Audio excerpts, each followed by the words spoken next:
And as we look at that, that's what we should remember. It doesn't matter what this world takes and uses it for. We got to look at what God, the original purpose. And that was a promise that he wouldn't destroy the earth with the earth. Okay?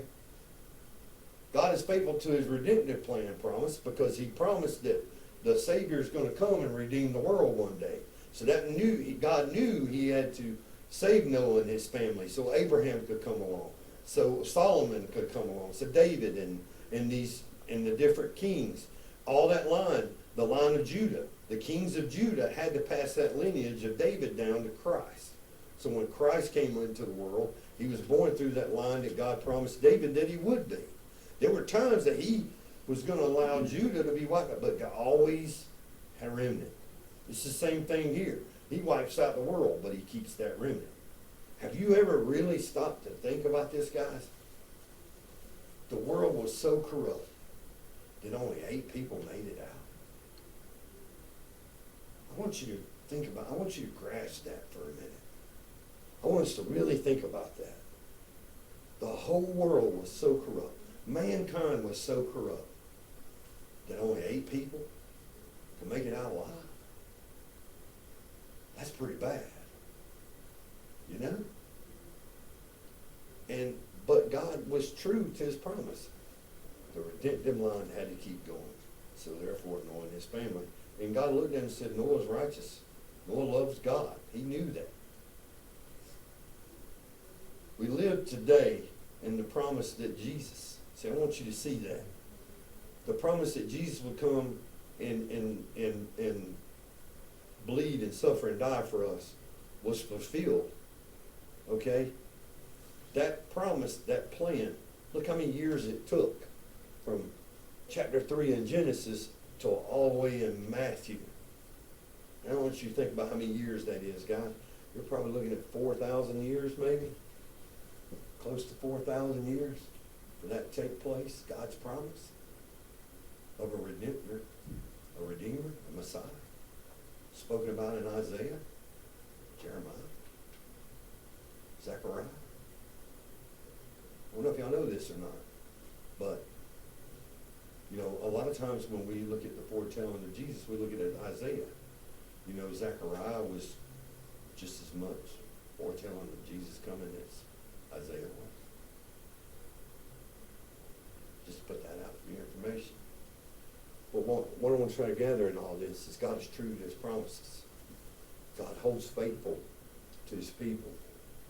For those that follow him, God is true and faithful. Okay? That leads us to our last point that we need to take out of this scripture. We need to have faith as Noah had faith. So I want you to look. Like we brought up earlier.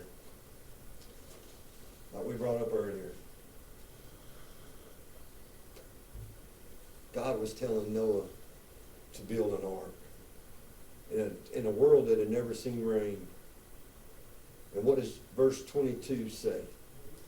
Noah did this. He did all that God commanded him. It show you true faith, guys. He didn't argue. He didn't ask for explanation. He never asked God to explain himself. Why? God, why you want to do this? God, why are you wiping out all these people? God, you create all. There was never any of that. He was very short, straight to the point. Noah did this. He did all that God commanded him. Look, we have to understand that there's faith shown in Noah's obedience to God. Okay? I want to tell you, read this, what one writer describes about Noah's faith. Noah's faith like this. Noah is a landmark figure in the history of redemption because he was a living example of the just living by faith.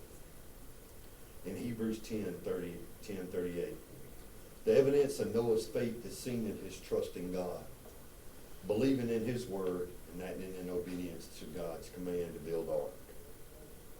Noah obeyed God not only because he knew God personally, in a personal way, It's also because his faith was acting on the word no matter how foolish it may have seemed to the world around him.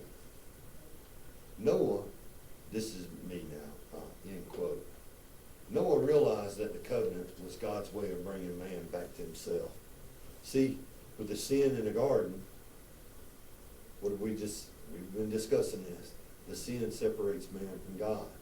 God has always wanted to reconcile that. Okay? It took all the way till his son coming in the New Testament in order for that to take place in a true sense. But he tried to substitute with animal sacrifice stuff in the Old Testament. But it took Jesus coming and being that sacrificial lamb, being the penalty for our sin, to actually fully reconcile man back to God. Okay? Noah knew that he could please God by acting in complete obedience. And he also knew that obedience to God would bring salvation and life to himself. Is that much different than what we live today? God does not go back on his word. Noah's salvation was guaranteed. He did not doubt his safety, for God does not plot against the righteous. See, my question is today, do we live the faith of Noah? You know, the same spirit that Jesus had when he performed all the miracles and everything that he did in his ministry here on earth is the same spirit that we have inside.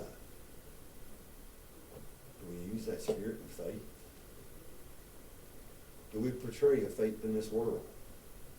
Can people look at our lives and say, you know what, I can tell by his obedience to God that he's living the way he should? That's part of faith. Do we have a blind faith in God? Do we think of God as being there whenever we're going through bad times, forget him when we're going through good? There are a lot of people that live that way. They don't want anything to do with God when they're on the mountain, but boy, you let them get down that valley and watch how fast they call. I've had them call me out and ask me for prayers. You please pray for me, I'm going through this. They get out of that, God rescues them from whatever they're in, and then God's forgotten about. Is that the faith we show? You know, we've discussed this over and over again, and it's a fact. There's always somebody watching our lives. You know, it took Noah 120 years to build that ark. Can you imagine how many people walked by there and looked at his faith? You know, we think of the mockery. We think of the, look at you, Noah, you're an idiot. It's been 1,600 years, we ain't never had any rain. Now all of a sudden you building a boat. You're building this boat to save you for some flood? What's a flood? We haven't had any of that. You've lost your mind. You must be drunk. You've had too much to drink. Think about it. Think about what he endured for 120 years. Understand that. But did he stay obedient to God? Yeah, he did. To the point that he went into the door and God sealed it behind him. 150 days. I think as we self-analyze and we go through life, we need to ask ourselves, where's our faith? Do we have faith in Noah?